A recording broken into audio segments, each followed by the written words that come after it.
Colombianos, muy buenas tardes. Los saludo una vez más desde la Casa de Nariño. Estamos acá en el Centro de Seguimiento y Monitoreo del COVID-19.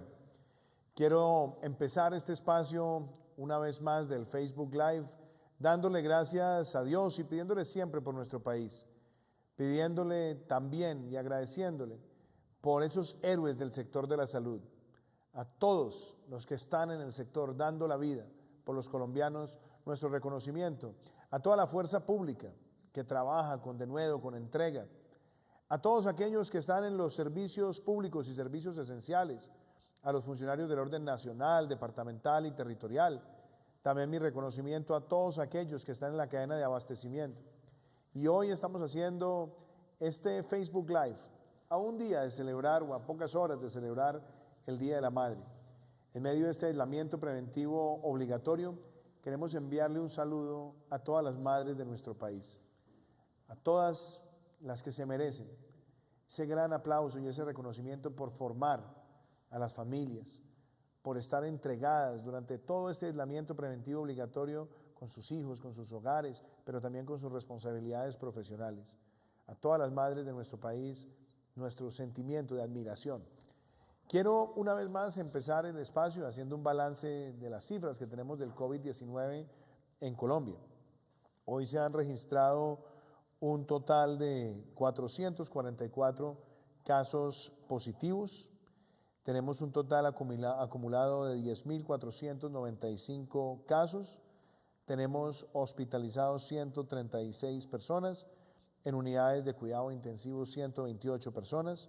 Ya tenemos un número de recuperados que sigue creciendo aceleradamente.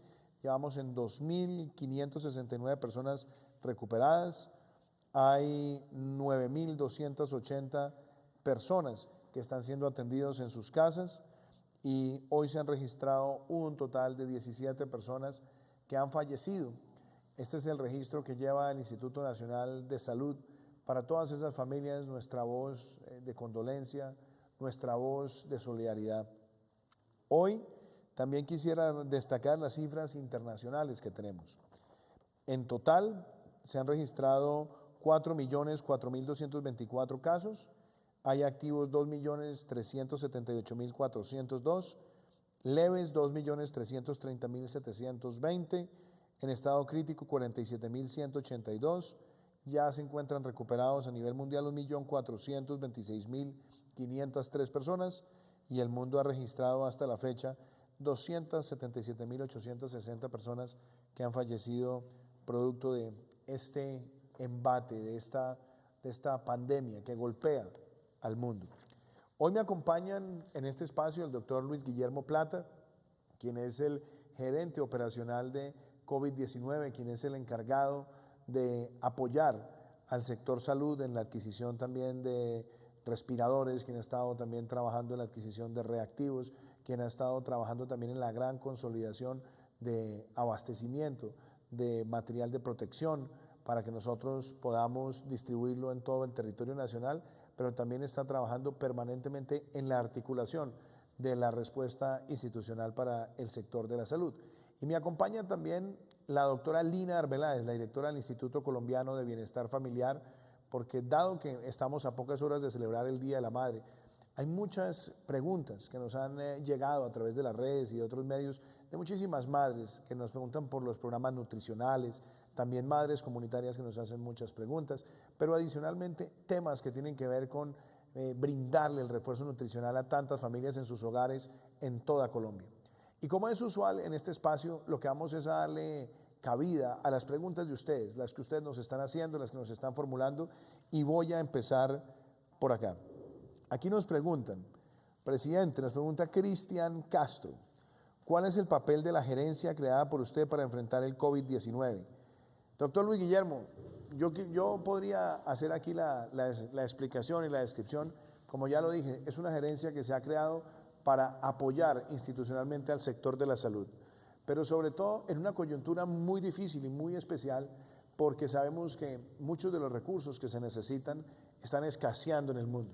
Estamos hablando de ventiladores y, como lo he dicho tantas veces, el mundo regularmente está produciendo cerca de 55.000 ventiladores por año. La sola demanda de ventiladores en lo que va del año a nivel mundial supera los 3 millones. Entonces, poder conseguir esos ventiladores para que lleguen al país es importante. También la llegada de los reactivos para que podamos aumentar las pruebas con los lineamientos que ha sacado el ministro Fernando Ruiz.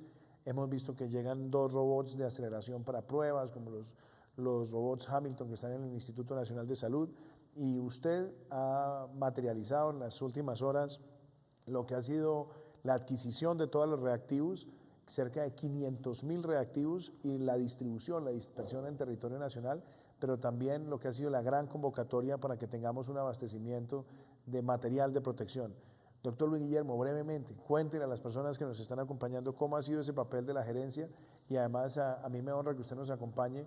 Para quienes no lo conocen a usted y nos están acompañando, usted es una persona que tiene una larga trayectoria, ha sido presidente de Pro Bogotá, ministro de Comercio, Industria y Turismo, ha sido presidente de ProColombia y adicionalmente una larga trayectoria en el sector privado muy exitosa. Así que cuénteles, doctor Luis Guillermo Plata, a Cristian Castro, cómo opera la gerencia. Presidente, muchas gracias, un gusto estar acá. Cristian, gracias por la pregunta, una pregunta muy importante. Una gerencia lo que trata de hacer es siempre coordinar, hacer que las acciones sean articuladas, que funcionemos mejor como un equipo. Aquí no hay una sola cosa que dependa de una sola agencia o un solo ministerio. Si bien es un tema de salud, lo que estamos tratando requiere una logística, requiere una coordinación, requiere un abastecimiento que tiene que ser coordinado entre todas las agencias. Y desde una pregerencia lo que buscamos es justamente cómo operar mejor como un equipo. Ahora, dentro de eso hay un rol fundamental que el presidente ha destacado hace unos minutos, y es cómo construir capacidades para el sector de salud. Un sector de salud en cualquier país tiene, digamos, unos pacientes promedio al cabo de un año, pero cuando sucede una pandemia como estas, no hay capacidad que resista. Entonces, ¿qué hay que hacer? Crear capacidad rápidamente y aprovechar para armar esa capacidad mientras todavía aún tenemos el tiempo para hacerlo. Claro, con toda la presión, con toda la velocidad, la agilidad, pero siempre con mucho cuidado, mucha responsabilidad. Entonces, ¿qué hacemos acá? Primero, asegurarnos de tener la capacidad suficiente para poder atender a aquellos que tengan que ir a una UCI. Y principalmente eso significa tener la capacidad en ventilación, ventiladores, aquel aparato que uno utiliza cuando sus pulmones ya no pueden respirar por sí solos. Estamos haciendo un proceso muy fuerte de adquisición de ventiladores con el Ministerio de Salud. Hemos logrado adquirir más de 2.800 ventiladores. Lógicamente queremos llegar aún más, 6.000, 7.000, 8.000, para que el país tenga capacidad de responder en los momentos más complicados. Actualmente, y para dejar capacidades también estructurales, ¿no? Por supuesto, presidente, además porque no sabemos si puede haber una repetición de una pandemia, no sabemos qué pueda pasar, entonces es importante todo lo que podamos hacer para ampliar esa capacidad de salud. En Colombia tenemos en este momento unas 5.400 UCIs, de las cuales estamos tratando de desocupar al menos la mitad. Digo tratando de desocupar porque siempre hay personas que están allí por un accidente, por un infarto, alguna enfermedad, pero lo que se ha buscado es tratar de aplazar cirugías que no son inmediatas, que no son necesarias en este instante, para poder desocupar UCIs y atender pacientes COVID. Así las cosas, tenemos unas 2.650 UCIs dedicadas para COVID, y lo que queremos es al menos duplicar y ojalá triplicar esa capacidad para resistir. Eso es lo primero. Lo segundo, capacidad en pruebas. Todo el mundo dice, hagan pruebas, hay que hacer pruebas, Corea hace pruebas, todo el mundo hace pruebas. Claro, hay que hacer pruebas y hay que hacerlas muchas, pero primero hay que conseguirlas, hay que tener la capacidad, hay que tener los reactivos y hay que poner todo esto en orden para poder tener una estrategia de pruebas fuerte y robusta. ¿Qué hemos hecho? Nos hemos enfocado en conseguir las pruebas más complicadas, más complejas, son las pruebas PCR o pruebas moleculares. Eso requiere de 2 pasos, una parte que se llama la extracción de material genético de la muestra y una segunda fase que es la prueba diagnóstica en sí misma. Pruebas diagnósticas hay muchas, se consiguen en el mundo, pero los reactivos de extracción son muy escasos. Y lo que decía el presidente, lo importante acá, es que hemos logrado ya conseguir 500.000 reactivos de extracción que se están repartiendo entre hoy y mañana por todo el territorio nacional para que podamos, junto con los laboratorios regionales, aumentar la capacidad de pruebas. Y lo que queremos es lograr al menos 1.200.000 pruebas en los próximos 3 meses. Eso es fundamental para poder contener la dispersión de la enfermedad.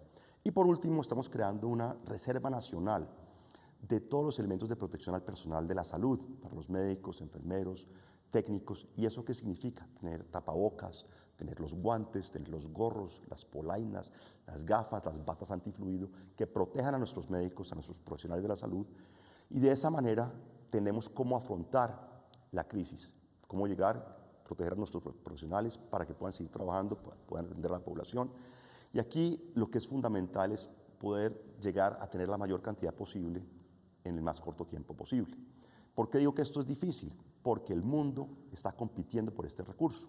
A diferencia de otras oportunidades donde puede haber una tragedia en algún lugar, pero el mundo entero tiene capacidad de responder. Aquí el mundo compite, los países competimos, entonces estamos en esa competencia, prácticamente una rapiña a nivel mundial, donde nos ha tocado hacer todo tipo de esfuerzos diplomáticos para poder hacernos a los productos que requiere Colombia. Muchas gracias, doctor Plata. Yo le voy a pedir a usted y a la doctora Lina, aquí nos toca para tratar de abordar la mayor cantidad de preguntas posibles, tratar de ser muy concretos, porque yo siempre trato que en este espacio del Facebook Live podamos contestar la mayor cantidad de preguntas posibles. Aquí nos pregunta Catalina Rosso. Presidente, ¿de dónde sale la plata para comprar lo que necesita el gobierno para enfrentar el coronavirus?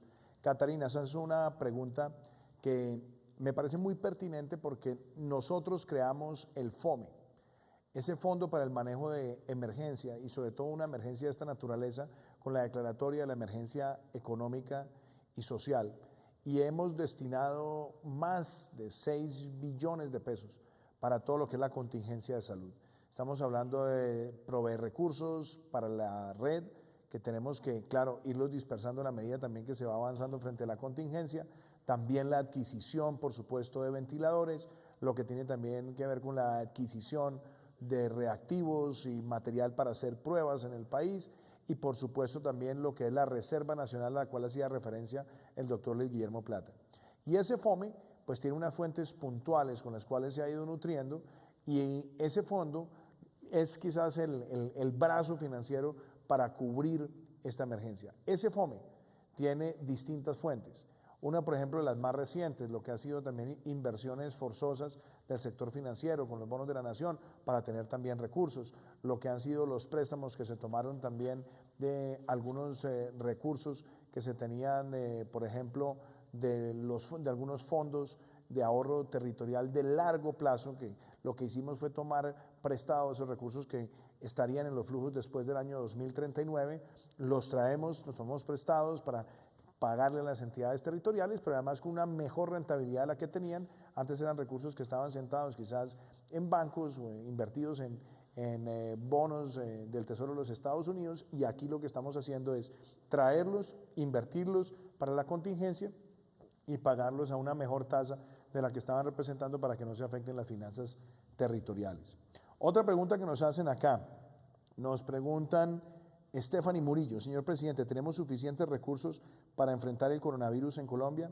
Stephanie, yo creo que esa pregunta depende de una premisa, y es lo que nosotros hemos querido es quitarle velocidad exponencial a la pandemia, y eso lo hemos logrado con muchas de estas medidas que se han adoptado: los cierres de fronteras, no eventos, las restricciones en vía social, el distanciamiento, no universidades, no colegios, proteger a los mayores de 70 años y por supuesto también el aislamiento preventivo obligatorio, pero estamos además dando un paso adelante donde vamos reactivando vida productiva y al mismo tiempo protegiendo la salud y la vida.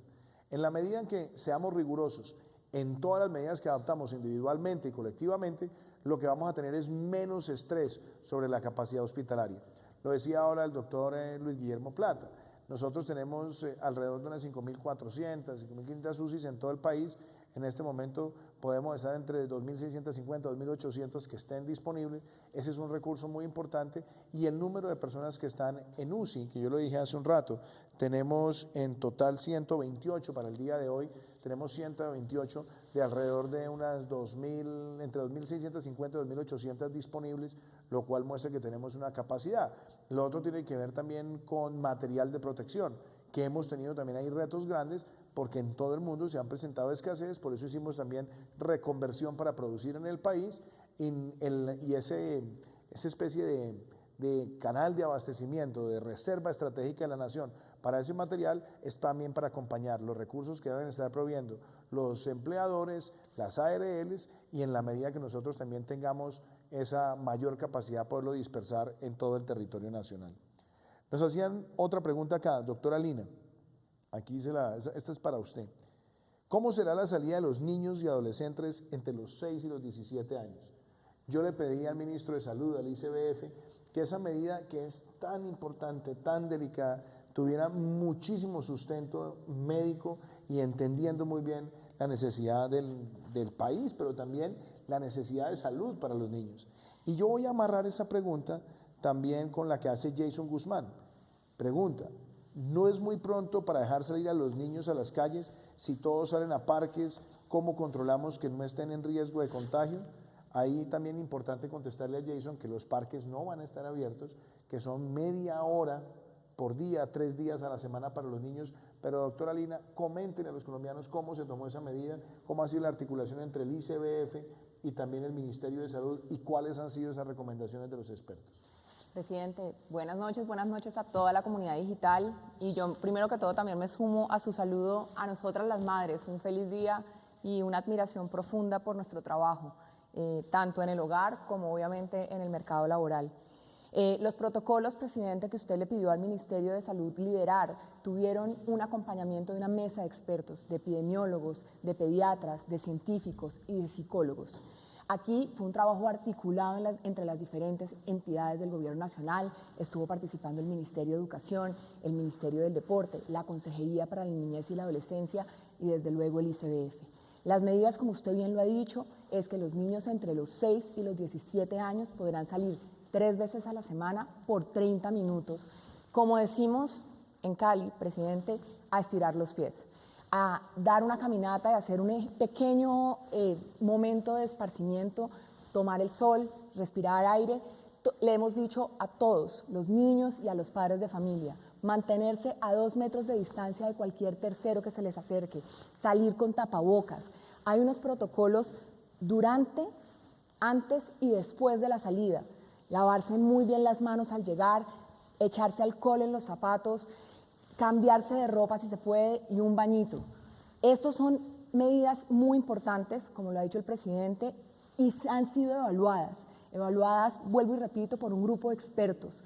Asimismo, se ha pedido que nadie, ningún acompañante de los niños y niñas y adolescentes, repetimos, entre 6 y 17 años, puede ser mayor de 60 años. Y esto tiene que darse en un perímetro de 1 kilómetro desde el núcleo esencial del hogar. Estas son como las medidas generales, presidente, y creemos que es importante porque también estamos pendientes del bienestar y la salud mental de los niños, niñas y adolescentes del país. Gracias, doctora Lina. Aquí hay otra pregunta que me parece muy importante. Bueno, lo que decía Jason, a Jason yo creo que es importante también decirle, no es una medida apresurada. Si ya nosotros llevamos un periodo largo en aislamiento preventivo obligatorio, quizás uno de los más largos que se han visto también en las Américas. Obviamente, al ir hasta el 25 de mayo será quizás uno de los más largos que hayamos visto también en el mundo. Y lo hemos hecho con gradualidad, lo hemos hecho con pasos firmes. Y yo diría, Jason, el gran reto está en todos nosotros. El gobierno puede tomar las medidas que considere desde el punto de vista de salud pública más oportunas, más pertinentes, pero es el comportamiento individual el que marca la diferencia. Como lo decía Lina, que los niños salgan, que tengan el tapabocas, que estén a la distancia, que no vayan, que no estén en los parques, pero que puedan tomar el sol, que puedan también refrescarse si se quiere, es muy importante. Pero el comportamiento de los niños es clave, como también es el comportamiento de los padres y los cuidadores que salen con ellos. E insisto, esas personas que van a salir con los niños no pueden ser personas que estén en el mayor nivel de riesgo, no pueden ser mayores de 70 años. Nosotros hemos insistido muchísimo en esa protección. No pueden ser personas que tengan serias preexistencias porque también se exponen. Entonces creo que ese mensaje también está claro. Jason, gracias por la pregunta. Aquí nos hace una pregunta Livia Echeverrina. Esta es una pregunta muy puntual, rápida. ¿Existe alguna línea de prevención de violencia de niños, niñas y adolescentes? En todo el aislamiento preventivo obligatorio hemos mantenido todos los servicios en lo que tiene que ver con comisaría de familia. Pero ¿a qué línea pueden acceder las personas y qué mecanismos de protección virtual también tenemos, Lina? Presidente, importantísima pregunta y muchísimas gracias. La línea 141, todos los niños y toda la sociedad colombiana tiene que estar pendiente en este momento. Presidente, queremos decir que el número de denuncias en todas las plataformas que ha recibido el ICBF desde el 12 de marzo a la fecha se han reducido en un 32% de posibles casos de vulneración a derechos de niños, niñas o adolescentes. Sin embargo, hemos dispuesto todos los canales de comunicación y hemos abierto 3 nuevas líneas de WhatsApp y las voy a repetir, las voy a contar: 320-239-1685, 320-865-5450 y la 320-239-1320, y obviamente siguen 980 defensores de familia en primera fila, más de 2.000 personas del equipo psicosocial, 41 equipos móviles y 117 equipos especiales de protección pendientes de la niñez y la adolescencia colombiana. Gracias, doctora Lina. Doctor Luis Guillermo, aquí hay 2 preguntas también muy importantes para que usted las conteste puntualmente. Aquí nos estaban haciendo preguntas, por ejemplo, Liliana Díaz.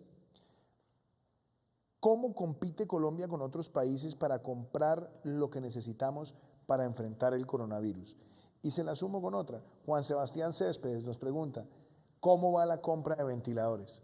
Usted ya hizo un esbozo ahora en su intervención inicial, pero hablemos del número y hablemos de los cronogramas que estamos articulando, que no ha sido fácil, porque como son productos que tienen escasez, logramos finalmente hacer la adquisición, tenemos un cronograma, pero cuéntenle a las personas que nos acompañan, doctor Luis Guillermo, ¿cuántos ventiladores esperamos por lo menos para completar mayo y cuántos en junio? Claro que sí, presidente. Bueno, la verdad es que es muy complicado poder uno avanzar en las filas de espera para comprar cosas. Requerimos de toda la fuerza comercial de ProColombia, por ejemplo, que ha convertido sus oficinas comerciales en oficinas de compras. Los embajadores han trabajado también fuertemente en hacer este lobby político para hacer las cosas. Y si me permite, presidente, usted mismo ha hecho un par de llamadas muy importantes a gente muy poderosa, a presidentes de empresas productoras de equipamiento para que nos den prioridad. Entonces, realmente, sí, por supuesto. Entonces, realmente ha sido un esfuerzo de nación de poder lograr acceder a estos productos. En cuanto a ventiladores, hemos comprado 2.767, es lo que tenemos acá. Lógicamente eso suena muy bien, pero hay que entender que van llegando en tiempos. Tenemos el primero ahora en mayo nos llegan 104, en junio 498, en julio 2068, en agosto 2600, en septiembre 2700, perdón, me equivoqué, hay 104, fui sumando acumuladamente 104 en mayo, 394 en junio, 1570 en julio, en agosto 587 y 60 en septiembre. Y nos quedan otros más que estamos negociando. Estamos negociando unos 2.000 ventiladores en este momento, claro, con dificultades, un mercado volátil, cambios de precios, especuladores, hay que tener mucho cuidado acá, pero estamos en esa tarea importantísima, presidente, de equipar al país para esta crisis. Gracias, doctor Luis Guillermo. Vea, doctora Lina, aquí nos hacen también preguntas que requieren respuestas puntuales. Nos pregunta Gladys Herrera, nos dice, presidente Duque, el bienestar familiar está entregando mercados para las familias de escasos recursos. ¿Cómo hacemos para poder recibir uno de ellos? Yo creo que es importante hablar desde los refuerzos nutricionales, que eran los refuerzos que estaban recibiendo los niños en los centros de atención integral del ICBF. Teníamos también a las madres comunitarias trabajando con ellos cuando tomamos la decisión de que debíamos entrar en el aislamiento. Muchas madres también estaban en población de vulnerabilidad frente a lo que pueden ser los ataques de esta pandemia. Entonces se ha protegido a las madres comunitarias y se ha hecho un esfuerzo grande por parte del ICBF y toda una red logística para llegar a más de 1.6 millones de familias con estos refuerzos nutricionales que no son solamente pensando en el niño, sino también pensando en la familia. Y la meta para este segundo giro logístico de esas capacidades de refuerzo nutricional, la idea es llegar a 1.700.000, doctora Lina. Entonces cuéntele a Gladys, a esta señora que nos hace la pregunta, a esta madre que nos hace la pregunta, ¿cómo pueden recibir algunos de estos refuerzos nutricionales? Bueno, Gladys, hemos entregado, como le dijo el señor presidente, en una primera fase 1.643.000 canastas nutricionales. Aquí traje una, presidente, porque usted bien lo ha dicho y voy a mostrarle ahorita un poco. En esta segunda fase hemos potenciado esa canasta, hemos repotenciado esa canasta. Cuente qué tiene la canasta. Tiene, pesa, pesa un montón, pero tiene arroz, pasta, avena, harina de trigo, harina de maíz, leche de vaca, atún en agua, una pila de huevos, frijoles, aceite de maíz, tiene atún y adicionalmente tiene un kit pedagógico, presidente, que hoy se lo traje para Eloísa o Matías, le debo el resto. Es una cartilla, un kit pedagógico que tiene témperas, pimpones, crayolas, y lo que estamos tratando, como lo dice la primera dama, es de seguir alimentando no solo en cuerpo, sino también en alma. Y entendemos que esa educación inicial es vital. Pues ¿sabe qué le voy a proponer? Que tratemos de, ahora si podemos escribir, le voy a pedir al equipo de producción a Gladys, a ver cómo le podemos hacer llegar a Gladys también este kit pedagógico. Pues le hacemos llegar a Gladys esta canasta. Pero cuéntele, Lina, a esas personas que se preguntan, bueno, ¿yo cómo hago? ¿Qué tengo que hacer? Si de pronto no tengo mis hijos en los centros de atención integral, ¿cómo hacemos para recibirlo? Bueno, el Instituto Colombiano de Bienestar Familiar, a través de su página www.icbf.gov.co, tiene todos los canales abiertos para que los cupos a los que tiene disponibilidad puedan ser dispuestos para las familias colombianas, para los niños y niñas entre 0 y 5 años. Y aquí decirle, presidente, que en esta segunda fase, a una semana de haber empezado, ya hemos entregado 235.237 canastas. Y también, dada su instrucción, hemos venido yendo a territorio. Acabo de llegar de la ciudad de Cúcuta, estuvimos también en el barrio Alfonso López, atendiendo, por ejemplo, a la comunidad de venezolanos que está ahí y a todos, obviamente, los niños y niñas entre 0 y 5 años de Cúcuta, entregando esas canastas, verificando que estuvieran todos los componentes nutricionales y además que se estuvieran entregando bajo todas las normas de bioseguridad que ha dispuesto el Ministerio de Salud. Y sabe que voy a aprovechar, doctora Lina, a las personas que nos están viendo también en sus casas, mostrémosles este video de lo que fue hoy el trabajo del ICBF en el terreno, en Cúcuta, llevando también esta protección para muchísimos niños en el marco del aislamiento preventivo obligatorio. Llegamos a Norte de Santander a reiterar el mensaje de solidaridad y unión del presidente Duque en medio de esta emergencia sanitaria que nos exige más humanidad. Junto con las autoridades de Cúcuta y el departamento, la directora del ICBF, Lina Arbeláez, activó el plan de atención local para revisar y brindar garantía a la población beneficiaria del instituto, entregándoles las ayudas en materia de nutrición, componente pedagógico, protección y acompañamiento permanente a niños, niñas y adolescentes de la región. Estamos avanzando en la segunda etapa de estas entregas, que se traducen en una canasta nutricional reforzada, kits pedagógicos, seguimiento telefónico a las familias ICBF para una crianza amorosa, inmediata atención a población en riesgo de desnutrición y protección a la niñez y adolescencia ante cualquier tipo de violencia.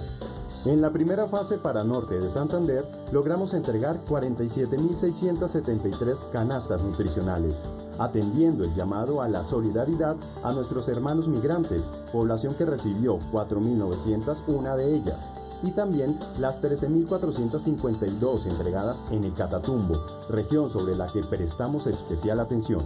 Para la siguiente fase tenemos proyectado entregar 47.876 canastas nutricionales y kits pedagógicos para asegurarle a la población este apoyo vital de crecimiento. Colombia nos ha pedido reforzar la atención y respuesta integral a niños, niñas y adolescentes del ICBF y lo estamos realizando con el apoyo interinstitucional en las regiones para que sigamos haciendo de nuestras casas en este aislamiento el lugar más seguro.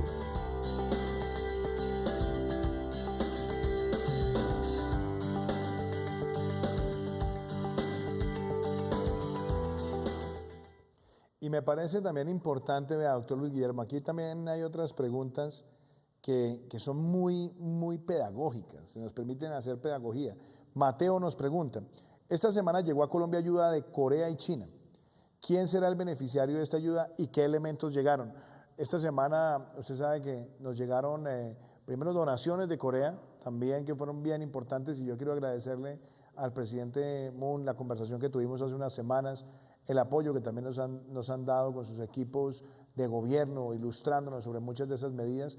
También llegaron donaciones de China, del gobierno de la República Popular China, con algunos implementos. Y me gustaría que usted de pronto describiera qué llegó, pero algo que también lo contábamos la semana pasada, la donación que nos llegó de parte de Apple, que fueron también máscaras protectoras, algunas N95. Y doctor Luis Guillermo, ¿cómo se trabaja con el Ministerio de Salud para hacer esa dispersión? Lo que hacemos es tratar de recoger todo en un solo lugar. Para eso hemos organizado con la Agencia Presidencial de Cooperación, tomar todas las fuentes, ya sea por donaciones privadas, por embajadas, por los consulados, naciones, cooperación nación a nación, para recibir todo y colocarlo en un solo repositorio. Y de ahí con salud definimos las necesidades y las prioridades. Hay que asegurarse que hay un match perfecto entre lo que es oferta y demanda, que lo que recibimos, que esas donaciones, que a veces son en dinero, a veces son, como dice el presidente, en máscaras, en tapabocas, en medicamentos, vayan a donde deben ir. Ese es el procedimiento, presidente, es muy sencillo, pero lo hemos centralizado todo justamente para que lo que se necesite en un lugar llegue allí. Y mira, aquí nos hacen, por ejemplo, una pregunta, las pruebas. ¿Cómo se van a distribuir esos 500.000 reactivos que llegaron al país, que adquirimos?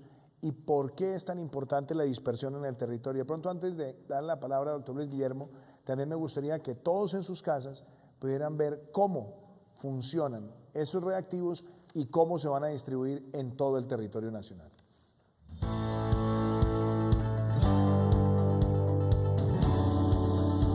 Este sábado inició la distribución de 500.000 reactivos que llegaron al país provenientes de Hong Kong para realizar pruebas COVID-19 en todo el territorio nacional.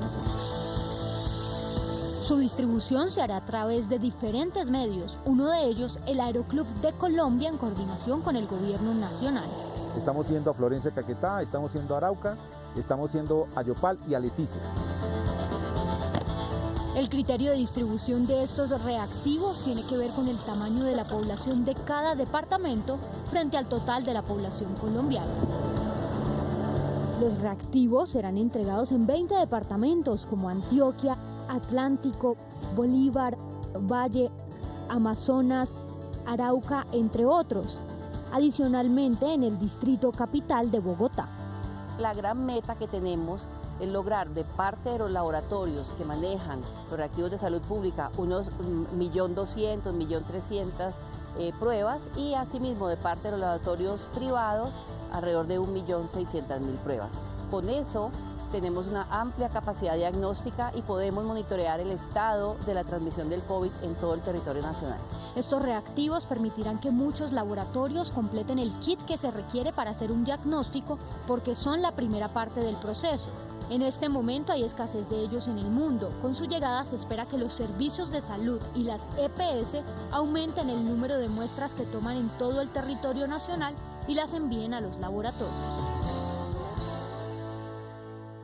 Entonces, doctor Luis Guillermo, cuénteles a los colombianos, yo creo que el video fue muy claro en la dispersión territorial, pero mira, hay una pregunta que se la empato, esa nos la hace Marina Medina. Presidente, ¿para qué sirven los robots que trajeron para el Instituto Nacional de Salud? Que son esos robots Hamilton que nos permiten, primero, incorporar muchas pruebas, es decir, el robot es capaz de procesar alrededor de casi 100 pruebas por hora, y eso nos puede llevar a que solamente con las máquinas, cuando ya estén al 100% de calibraje, llegarán cerca de 2.000 pruebas por parte del Instituto Nacional de Salud, más las otras pruebas que se están haciendo territorialmente con la distribución de estos reactivos y con el procesamiento también de la red de laboratorios. Pero le doy la palabra, doctor Luis Guillermo. Yo creo que usted lo ha explicado muy bien, presidente. Esos robots lo que hacen es darnos capacidad para hacer extracción, que es el primer paso en todo el proceso de hacer una prueba. Va la extracción y luego el diagnóstico. Los robots fueron el resultado de una llamada del presidente a la Casa Blanca para poder obtenerlos, hablando de las estrategias para poder lograr que nos vendan productos que muchas veces no se consiguen en el mercado. Y justamente nos dan la capacidad, duplican prácticamente la capacidad de hacer pruebas en el INS, lo que es fundamental. Ahora, esta repartición de pruebas que se ha hecho hoy y se concluye mañana también es muy importante. ¿Por qué?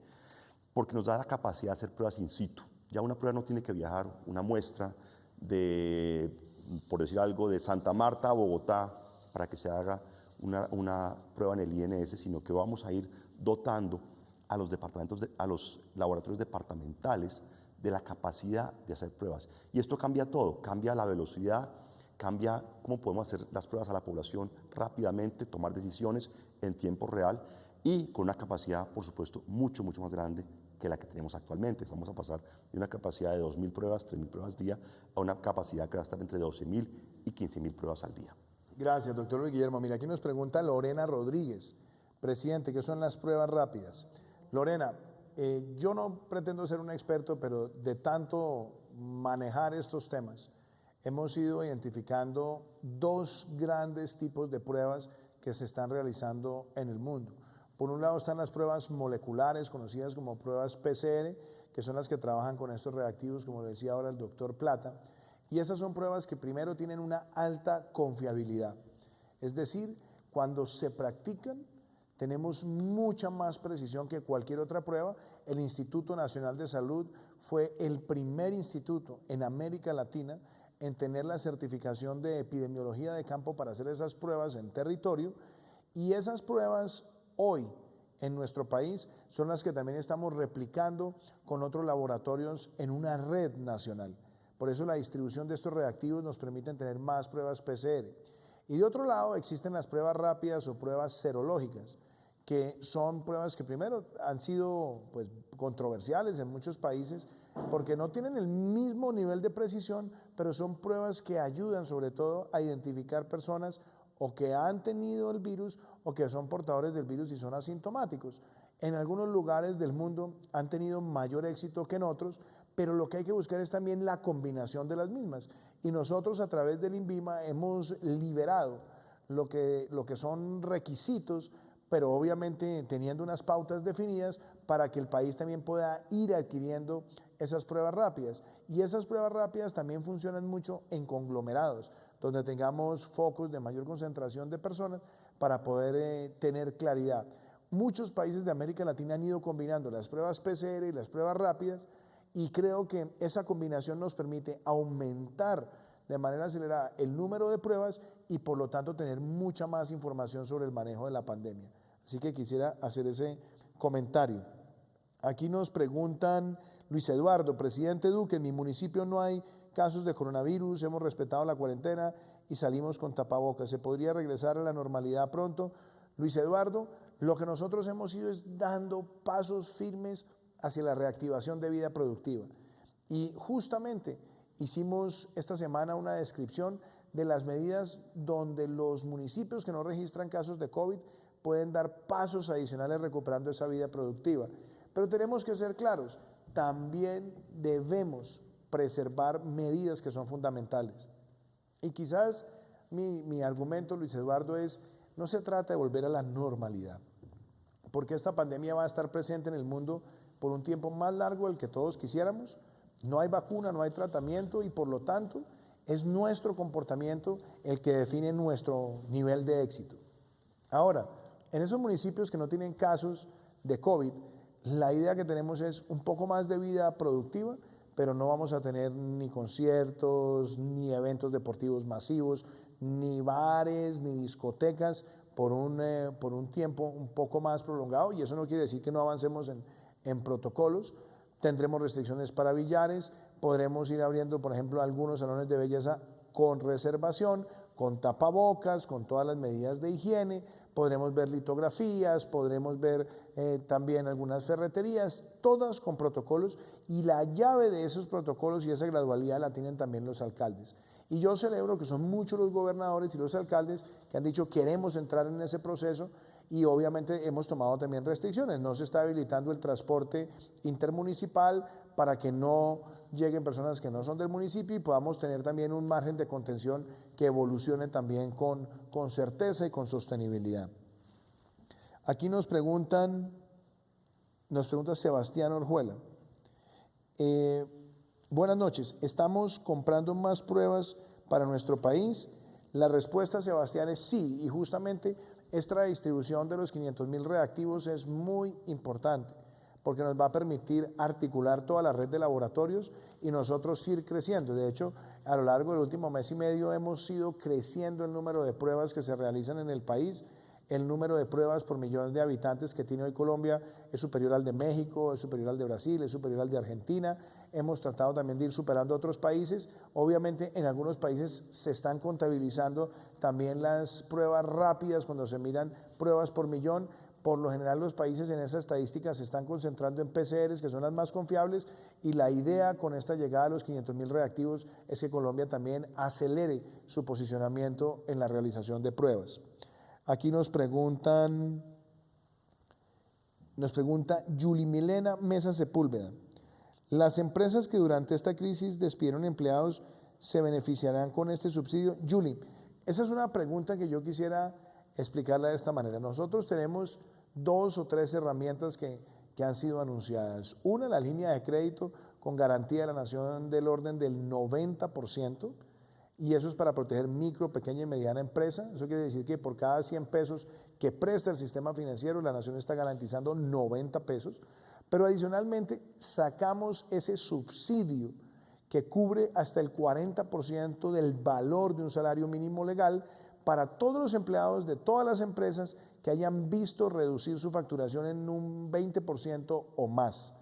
Y ahí el compromiso también es el que la reciba, que reciba ese subsidio, no puede estar despidiendo, porque justamente lo que queremos es preservar la nómina. Y tomamos también otra medida, y es que todo lo que corresponde al segundo pago del impuesto de renta, de anticipo del impuesto de renta, es correrlo del mes de mayo a finales de año, también dándole oxígeno a la micro, pequeña y mediana empresa del país para que tenga más caja y también para que puedan preservar el empleo.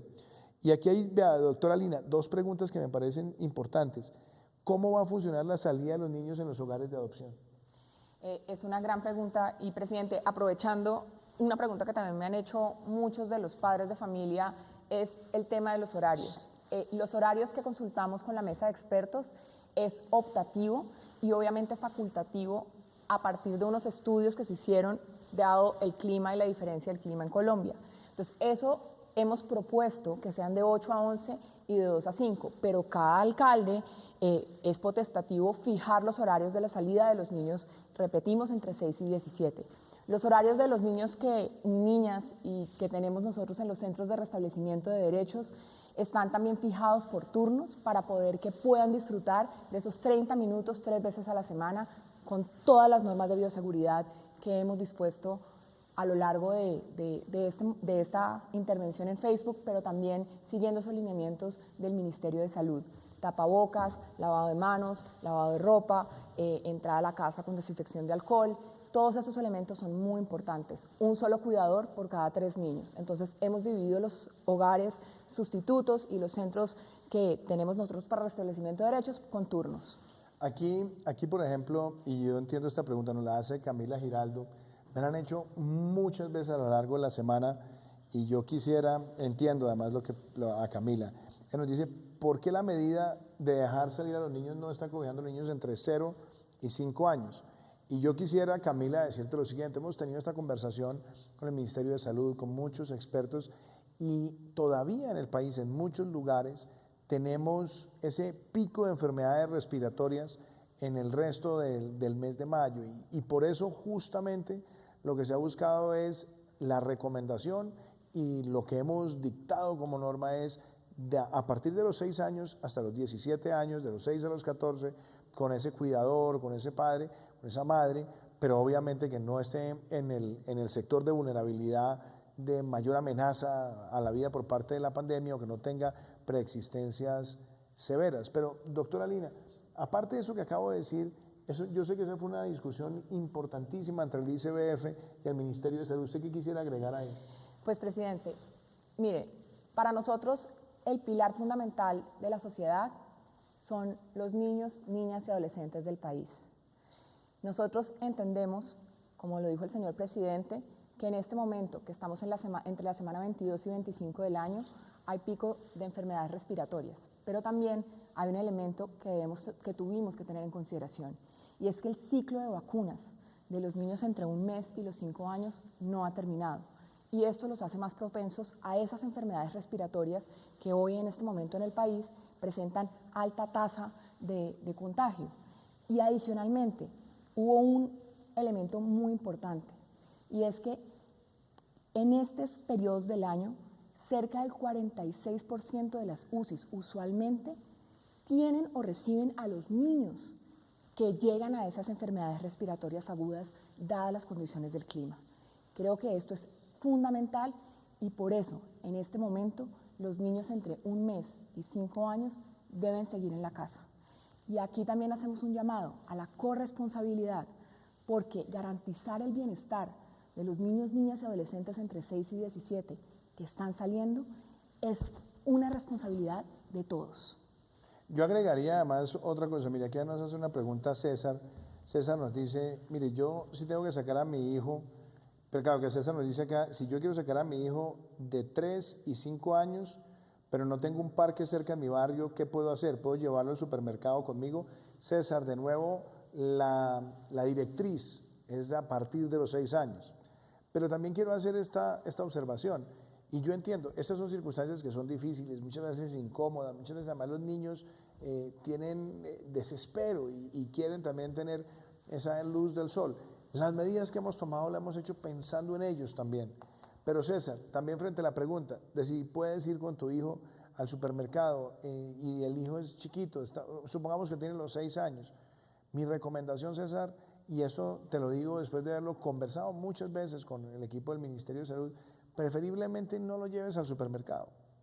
Ahí ¿por qué? Porque primero los niños en esas edades son muchas veces vectores de propagación del virus, es decir, el virus les puede dar, muy seguramente no los va a golpear severamente, pero el niño puede después terminar propagando el virus en el hogar, con los seres queridos.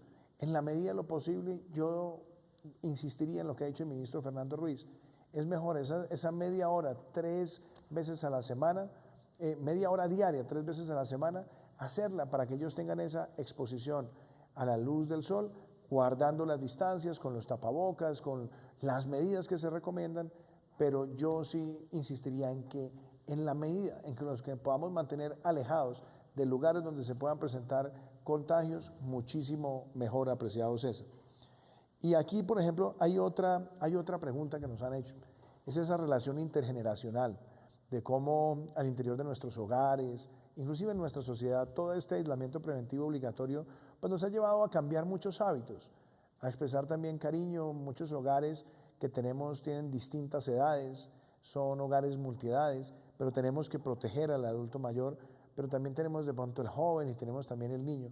Y yo quisiera compartirles a ustedes este mensaje de María Juliana, mi esposa, la primera dama de la nación, y es esas generaciones que comparten y cómo con los protocolos, con el distanciamiento, pero sobre todo con el valor de compartir sueños, ideales y propósitos, también podemos construir un mejor país. Los invito a que veamos esto. Demostramos que la humanidad se adapta a los cambios y se une para vencer obstáculos, entregando lo mejor de cada uno. La coyuntura actual de aislamiento preventivo nos impone un inmenso reto y genera presiones psicológicas y limitantes físicas que afectan particularmente a las personas mayores. Es por eso que decidimos unirnos y lanzar la red de voluntarios Generaciones que Conectan, una alianza entre la Consejería Presidencial para la Juventud, Colpensiones e ICETEX. ¿Qué buscamos? Mitigar los efectos del aislamiento, la monotonía y la soledad a partir del intercambio de capacidades, conocimientos y experiencias intergeneracionales. Mantener la salud, el bienestar y la dignidad de los adultos y de los jóvenes. Y conectar la experiencia y las vivencias que aportan los adultos a nuestra sociedad con el dinamismo, la creatividad y la innovación que le imprimen los jóvenes. Estamos muy entusiasmados con la acogida de esta iniciativa y con la motivación de los jóvenes que nos permitirá agregarle alegría, salud y vida a nuestra Colombia. Pues esa conexión entre generaciones es muy importante, es importante para nuestro país, es importante en esta coyuntura. Y seguimos acá contestándoles a los colombianos. Nos pregunta Luis Cogollo Suárez, ¿qué sectores del comercio se reactivarán el 11 de mayo? Luis, yo quisiera empezar diciendo eso. Desde que inició el aislamiento preventivo obligatorio, tuvimos muchos sectores importantes en la cadena de abastecimiento funcionando, para medicamentos, para alimentos, servicios públicos, servicios financieros, servicios esenciales. Teníamos también la fuerza pública, teníamos el transporte, es decir, teníamos varios sectores y yo debo decir, sectores que se han comportado a la altura y también sectores que queremos sigan también adquiriendo hábitos y protocolos para proteger a esos trabajadores y también para llevar un mensaje pedagógico a la sociedad. Después del primer ciclo, nosotros tomamos otra decisión, obras públicas e industrias que se estuvieran reconvirtiendo para atender el COVID-19. Después tomamos otra medida, y es la medida que empezamos a ver ya hace prácticamente más de una semana, y es cómo empieza a entrar la construcción, cómo empieza a entrar la manufactura, pero con protocolos claros y obviamente con ese acompañamiento de los alcaldes. Y ahora nosotros, a partir de pasado mañana, hasta el 25 de mayo, lo que vamos a ver son otros sectores de la industria, otros sectores de la manufactura, pero empezamos también a ver sectores del comercio al por mayor y algunos también al por menor. Por ejemplo, vamos a darle cabida a las librerías, a las papelerías, a las lavanderías también con los servicios a domicilio, y todo esto va generando un nivel de responsabilidad para recuperar la vida productiva y seguir protegiendo la salud y la vida. Y en los municipios que no registran casos de COVID, también se darán pasos adicionales con los alcaldes a solicitud de ellos por parte del Ministerio del Interior. Así que yo creo que esa es la premisa y obviamente también tendremos ese espacio 3 veces a la semana, media hora, cada una de esas 3 veces para que los niños entre 6 y 17 años puedan salir. Y agregaría algo que vimos unas semanas atrás y es empezar a darle cabida a la práctica del deporte, también 1 hora con el apoyo de los alcaldes, porque también es importante en términos de salud mental. Aquí nos hacen otra pregunta. Bueno, aquí hay un tema bien interesante y es las líneas de crédito para los independientes. Ayer teníamos en el espacio a las 6 de la tarde al doctor Ignacio Gaitán, que es el presidente de Impulsa, nuestra incubadora. También tuvimos al superintendente financiero, a Jorge Castaño, y estuvimos mostrando cómo esa línea para los independientes, esa línea de crédito, va creciendo. Y esto nos va a permitir también, con una garantía de la nación, que es una garantía amplia, que los independientes puedan acceder a ellos a través del sistema financiero. Creo que esa es otra herramienta importante y obviamente sumado también a las otras medidas que hemos tomado en los últimos días, darle también certeza a un sector tan importante en nuestro país. Miriam Quintero, tengo una pregunta, ¿van a dar más plazo en los bancos? Estoy muy preocupada por ese tema. Miriam, en efecto, esta semana le pedí al superintendente financiero que hiciera el reporte de cómo van los periodos de gracia, cómo se han ido manejando esa reestructuración con periodos de gracia y van avanzando bien. Necesitamos que se aceleren aún más. También la línea de garantías por parte de la nación, que llega hasta el 90% para la protección de nóminas en las MIPYMES, ahí también el mensaje es que ya se encuentran separados cerca de 7 billones de pesos para seguir siendo desembolsados. Ya debemos haber superado más de 1.5 billones. Esperamos que esta semana sea una gran semana de aceleración en el flujo de esos recursos. Y quisiera también agregar lo siguiente. Esos recursos que se están girando, ya podemos decir que pueden llegar a más de 147,000 micro, pequeñas y medianas empresas, según los reportes que nos ha informado la Superintendencia Financiera de Colombia.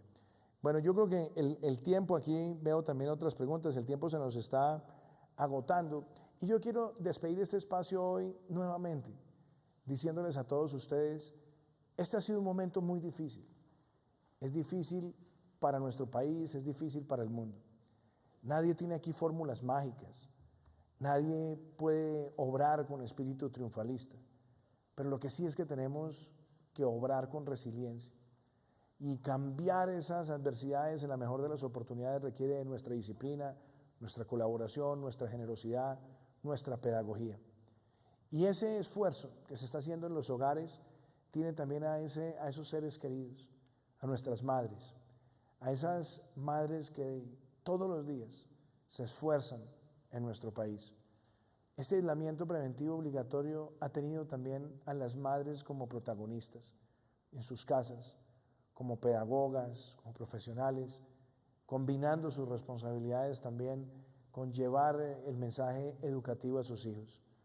Este día de mañana, donde celebremos con nuestras madres, démosles un cálido abrazo, un beso, celebremos con ellos, hagamos para ellos un día para ellas un día especial.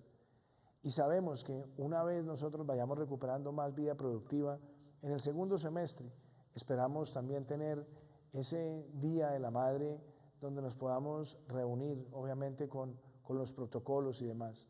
Pero mañana, en este aislamiento preventivo obligatorio, pensemos en ellas, démosles todo nuestro cariño y también reflexionemos como país.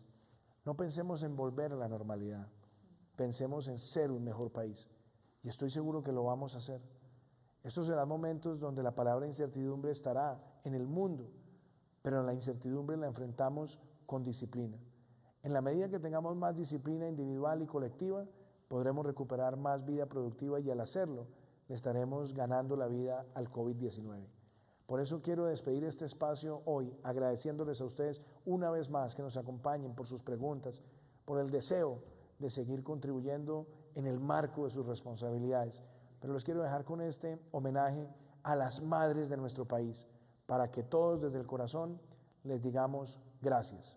Que Dios los bendiga y mañana, que es Día de la Madre, no estaremos llevando el Facebook Live. Nos vemos el lunes en el espacio de las 6 de la tarde para seguir informándoles a ustedes sobre las acciones de gobierno enfrentando el COVID-19. Muchas gracias.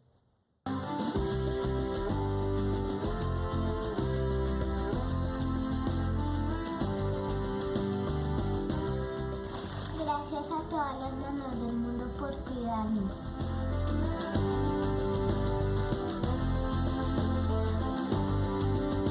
Ella siempre me protege. Me río todos los días. Haces las comidas más ricas del mundo. Mi mamá me enseña a leer. A mí me haces muy feliz. Eres la mejor mamá del mundo.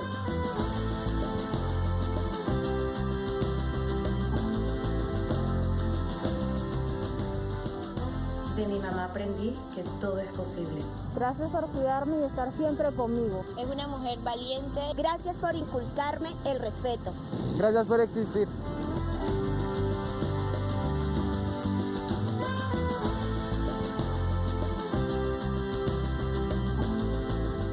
Un abrazo a todas las madres de Colombia. Te amo inmensamente, madre querida. Y que aunque no estemos con ella, las extrañamos. Las queremos mucho.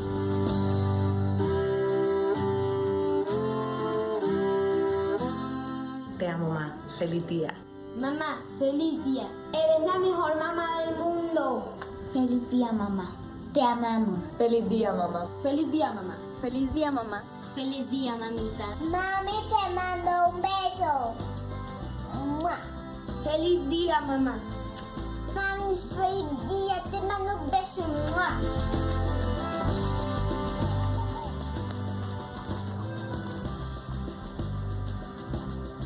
Seguimos trabajando por la seguridad de los colombianos, pero nunca dejo de pensar en ti, mamá.